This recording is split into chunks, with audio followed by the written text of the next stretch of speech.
GT3? No. GT3 is not a supercar. I think it's a race car.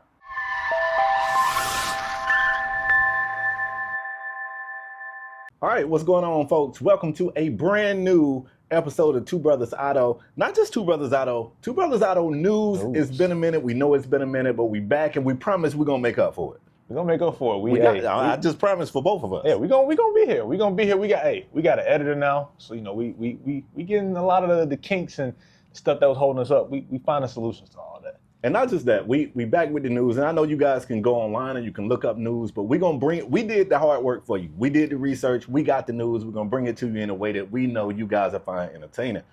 I guess without any further ado, you want to kick this off? I can kick it off. Let's get it popping. What's been happening, bro? So we got some big news coming. Nissan and Honda have announced that they are merging.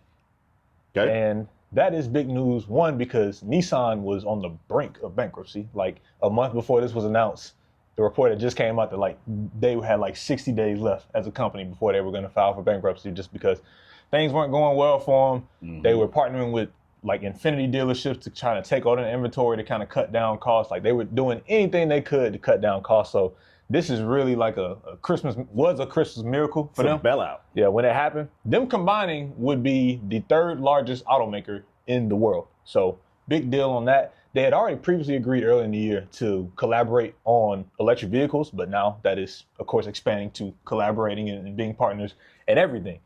Another big piece of this right now is that Mitsubishi, which Nissan, I think, owns 25% of its stock, has not said that they're going to be a part of this merger. Right now, they're kind of holding still on being their own entity.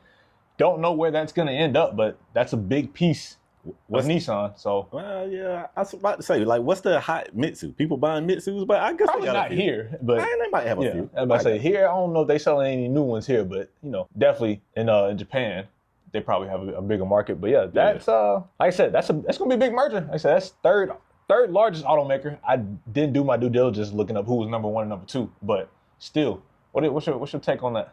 I mean, I think it's a bailout because I actually just recently heard, I think it was back in November, Nissan's CEO, GM, somebody came out and said they was talking about slashing 9,000 jobs. Yep. There was also a report of them saying there were too many Nissan dealerships in the U.S. and they were talking about slashing 2,000 U.S. jobs. And the fact of the matter is, it's and two the only markets. thing they were talking about, it was about to happen. Yeah, no, they already did it? Yeah, I think it did. It's two markets that Nissan struggles with. Obviously, Nissan being a Japanese manufacturer, they struggle in China.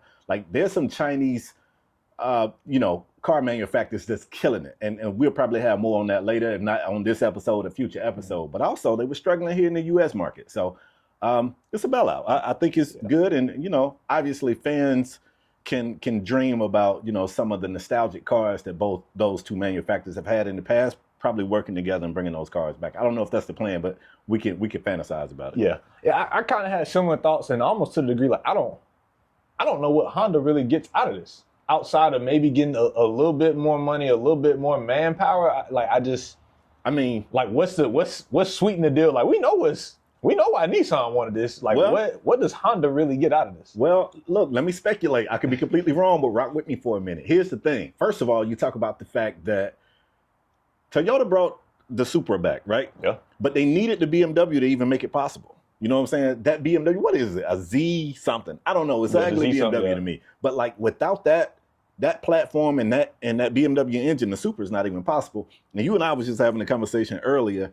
At one point in time, that GTR was considered the supercar killer. Godzilla, they call it. Broke records at the Nürburgring. So even if they're not thinking Supra GTR collab, maybe they thinking we could use the power plant. You know what I'm saying? It's got to be something. Then they go up the ante on a Type R or something like that. I mean, because they better do something. Well, no, they got Type S. No, that's accurate. They better do something, because the last thing we heard was, Honda Acura. You know how that go. Yeah. But the last thing we heard was the Supra was about to be dead again. Yeah. You know what I'm saying? Yeah. So, I mean, what's the next? I mean, obviously, Honda's okay.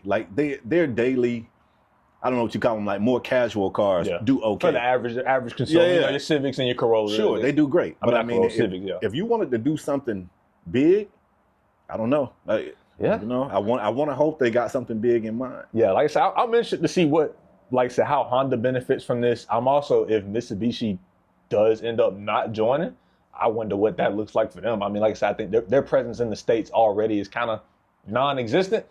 So maybe they just about to lean into that. But even still, if they don't, like I said, Nissan owns, I think, 25% of their stock in that company. So I feel like that relationship is going to sour if they be like, yeah, nah, we want no parts of that.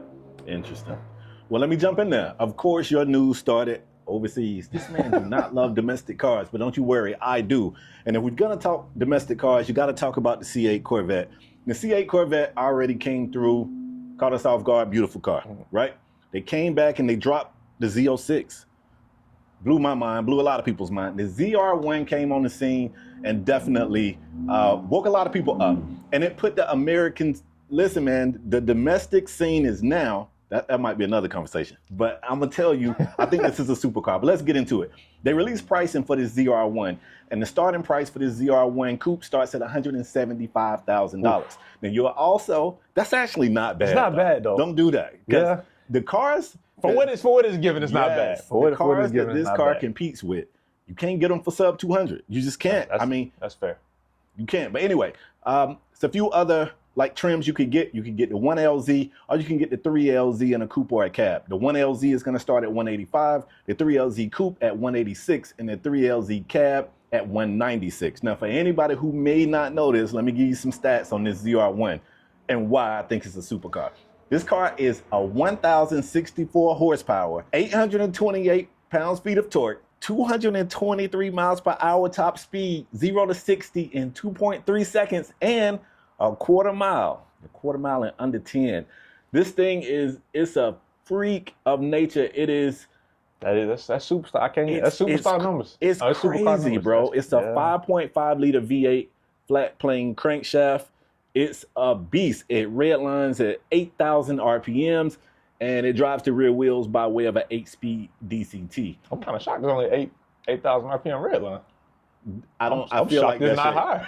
I feel like that's shade. But no, not shade. I'm surprised. I would have thought it'd been like at least 9. Yeah, man. So I mean, to see this car, first of all, I don't think I never thought I would see the day where there was a twin turbocharged vet. Like, you know, vets have been known for being NA, and then even when you get into the ZR1s, it was a supercharger. So to see a twin turbocharged vet is already something I never thought I'd see. I mean, we keep saying that. We never thought we would see a mid-engine vet. Now we're talking about a twin turbocharged flat plane crankshaft V8. It's a monster. So, I mean, obviously the car came out, it dropped specs, people went crazy. The speculation on whether or not the number for this car would start with a 1. And I don't know if that speculation kind of held Chevy's feet to the fire, but they delivered. They was able to get this car out under 200,000. I still can't afford one, but damn, I can look at it and be like, maybe one day. All right, I got 2 things, but I'm gonna ask my question first because I feel like my next thing is gonna tangent off to a different topic. Sure. What would you say to people who are basically they have in the past, but especially now that it being mid-engine is essentially seen as a poor man's Ferrari? Well, I mean, it is. And listen, wait.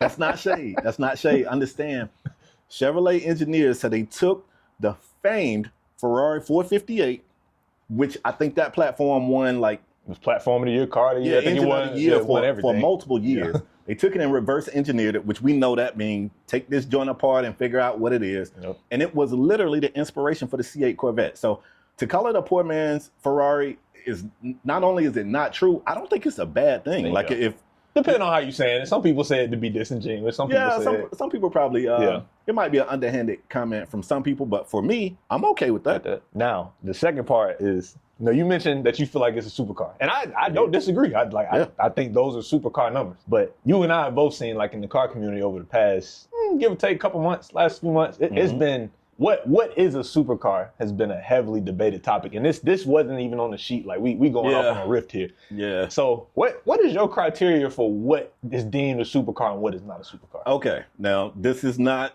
written down anywhere. This is what happens in my head, right? Okay. Is it rare? So, I mean, at some point, it's got to be limited production. This is not something that you're passing on the road every single day. Is it fast? Is it powerful? Is it exotic looking? And I know that's a bit subjective. Yeah, that's very subjective. Yeah. But to me, that's the thing. Is it rare?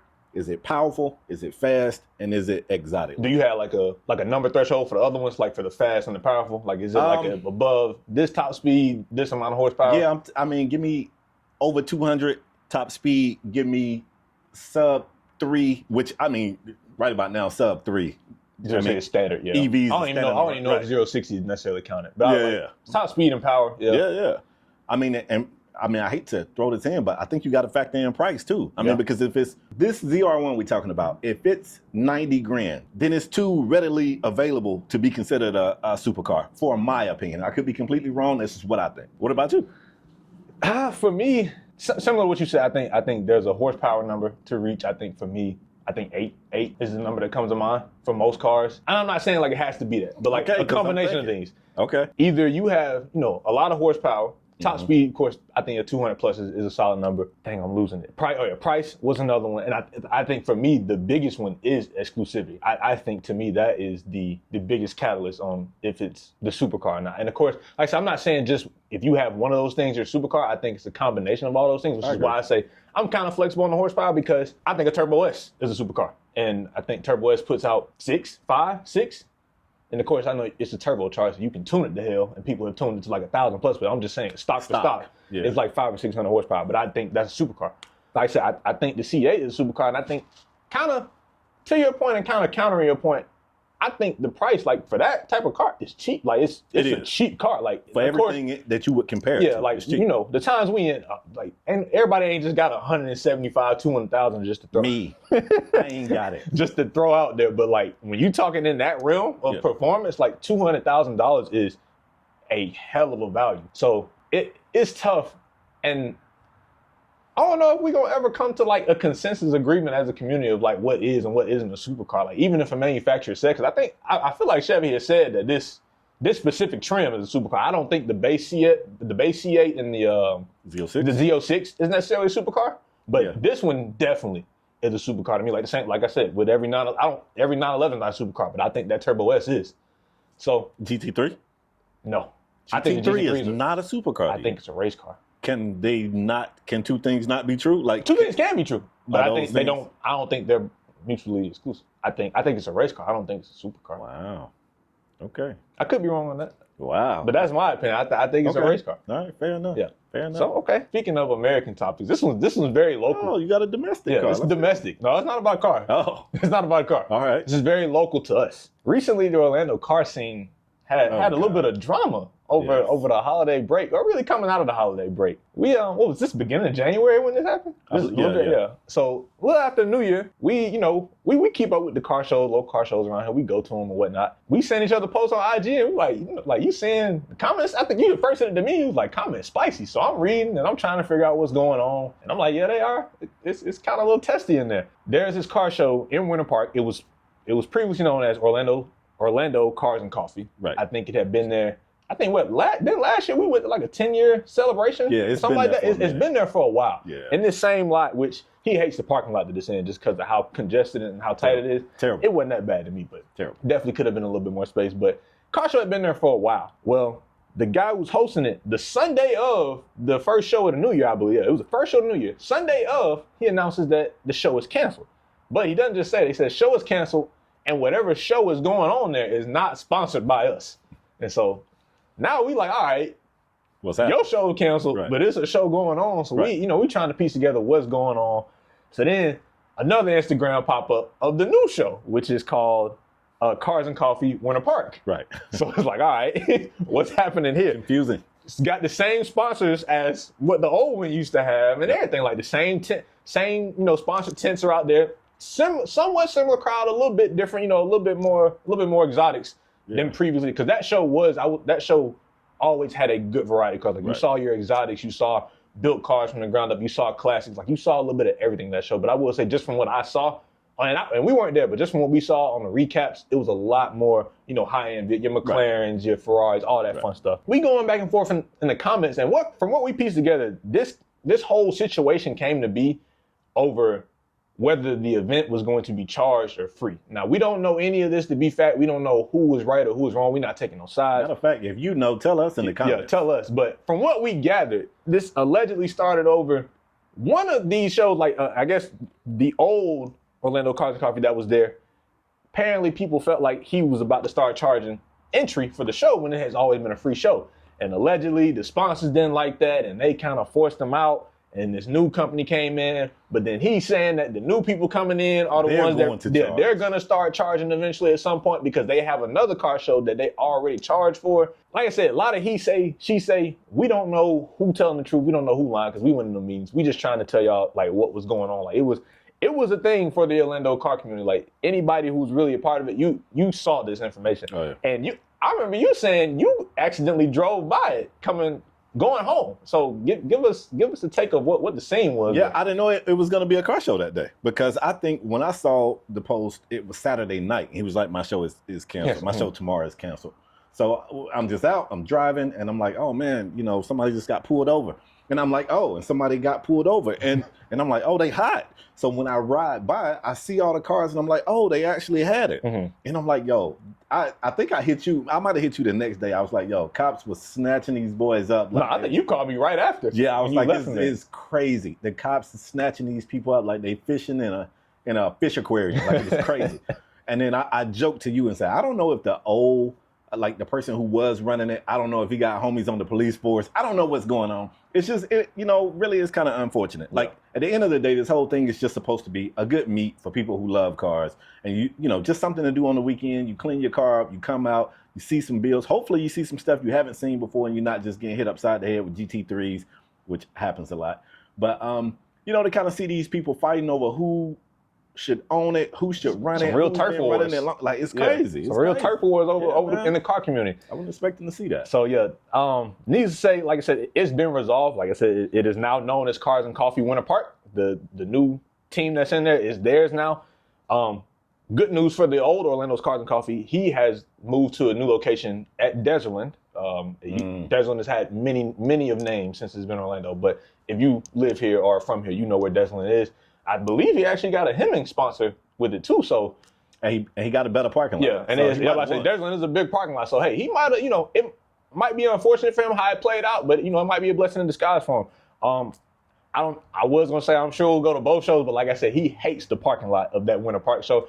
So we ain't been back to that one. Like I said, we went once last year. Did we go twice? I think we went twice. We went twice, and he was like, I hate this parking lot. But we haven't been to Desertland, so we'll probably hit that one up the first time it happens to see what's what. But like I said, we not picking no sides. We don't even know who runs. I do like free though. I ain't gonna. I like free. So I like free. Like right now, they both saying they both gonna be free. Of course. They both say they both gonna be free. So we go see how this pans out over time. But yeah, that is my local American news. This is bad. When I say domestic, I be talking about cars, but we'll take it. All right, so let me get back in there. I think on 1 or 2 older episodes, I introduced you guys to MDS, which is market day supply, and this is a metric used to determine how fast or how slow vehicles are selling. I find it to be very intriguing. So I go back to it from time to time, and I just look and see what cars are selling well and what cars are selling poorly. And sometimes I'm shocked at what I see. Sometimes I'm not. So I'm gonna give you guys a quick MDS update, and I'll try to run through it quick. I won't get all down in the weeds, but when we look at the fastest selling cars currently, I'm gonna tell you who got it in the bag, man. Lexus and Toyota got it in the bag. So the fastest selling car right now is the Lexus RS. It has an MDS of 18, which is crazy. So let me remind you guys, this number means if the cars that are on dealership parking lots right now, if the manufacturing company stop producing cars, this is estimated how many days before they run out of inventory. So in 18 days, Lexus RS will be gone. The RS. RX. Oh, okay. That's the SUV. little SUV joint. Okay. Right. That's my Southern drive. I have been seeing a lot of them lately, so that makes sense. So in the last 45 days, they sold over 10,000 of that car, right? At the 2 spot is Toyota. And the surprise here, with an MDS of 22, is the Toyota Sienna. And that the minivan? Yes, that blows my mind because I truly thought the SUVs slaughtered the minivan market. Especially I thought with anybody all who wanted three-row SUVs. Absolutely. But Toyota's Toyota, and it is what it is. So we can keep going. So Toyota got top 3. Because they got y'all that don't know, Toyota and Lexus are the same entity. Yes, Lexus is luxury Toyota. So the RX was 1. The RX Hybrid is 3. Now another shock for me, the Kia Forte was 4th.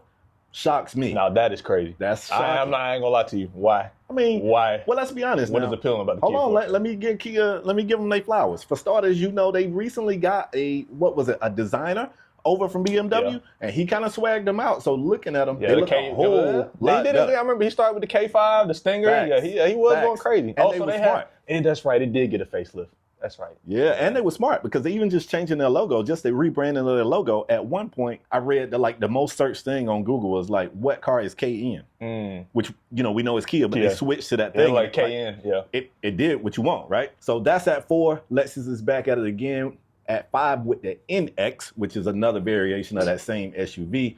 6 sees basically Lexus again. Toyota's back with the Highlander. 7 is the Toyota Camry. Now, Mercedes sneaks in at 8, but it's a bit misleading because it's the G-Class. And anybody who know about the G-Class, it's only producing like 20 of them anyway. And the weight of that vehicle is something I've seen. For tax write-offs, It's the tax. It's the business vehicle. Yeah. Toyota's back at 8 with the Corolla. At 9 with the Corolla, and Lexus at 10 with the EX Hybrid.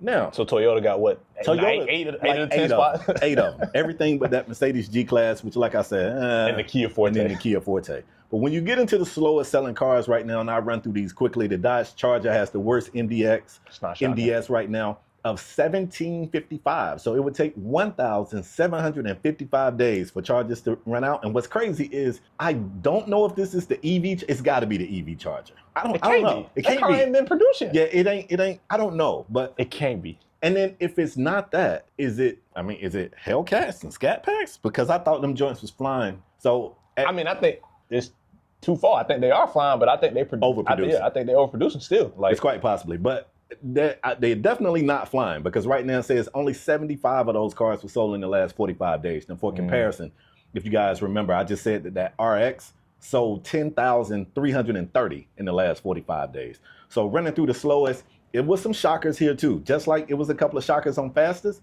the second slowest selling vehicle right now is the Audi A3. Now that is a shocker to me. At 3, the Chrysler Voyager. I'm not shocked to see that. There's an Alfa Romeo at 4. It's a Jaguar XF. At 5, the Jaguar F-Pace. You got a couple of Jags. I don't know. I feel like Jags have been on the slowest every time you've I don't see people copping Jags. But I tell you what is on this list. You shouldn't cop a Jag either. The Nissan Z. Now, we just got through talking about Nissan was having an issue selling cars, and the Z at one point in time was a very sought-after car, a very sexy car. I can remember Zs being hot back when they was Datsuns. Yep. So something's going on. Land Rover Discovery is there. Another Audi. The Audi A7 is 9. And then the Mini Cooper hardtop 2-door also is in that list. So I'm going to ask you, of the slowest selling cars, what's the shocker for you? The shocker? Because for me, it's the Audis. I wouldn't say the A7. The A3 is more of a shocker, just because it's more price friendly. That's true. It's in that family sedan price range. Like that's where they kind of go after there. So I'm shocked that one's a little low. You didn't ask me this, but Nissan, that Z being there is their own doing.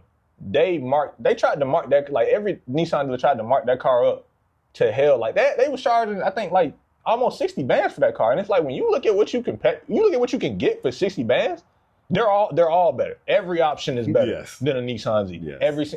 Even at 50, that car had no business being no more than 45, maybe if you spec it to hell, 48 bands. Like 50 at the top end. Yeah. And that's you getting every option. But the fact they had that car marked up for so long, and then they wanted to play victim, like, oh, woe is me. Nobody's buying our car. It's like, your car marked up 50%. Like, it's ridiculous. Why are you shocked that nobody's buying this? It's ridiculous. No, thank you. So I'm not shocked to see that one on there at all. But the A3 is interesting to me. I don't know what Audi gonna do about that one. Like I said, A7, I don't think they panicking over that one too much. Like I said, that's a more high-end car. They'll probably just stop producing as many of them.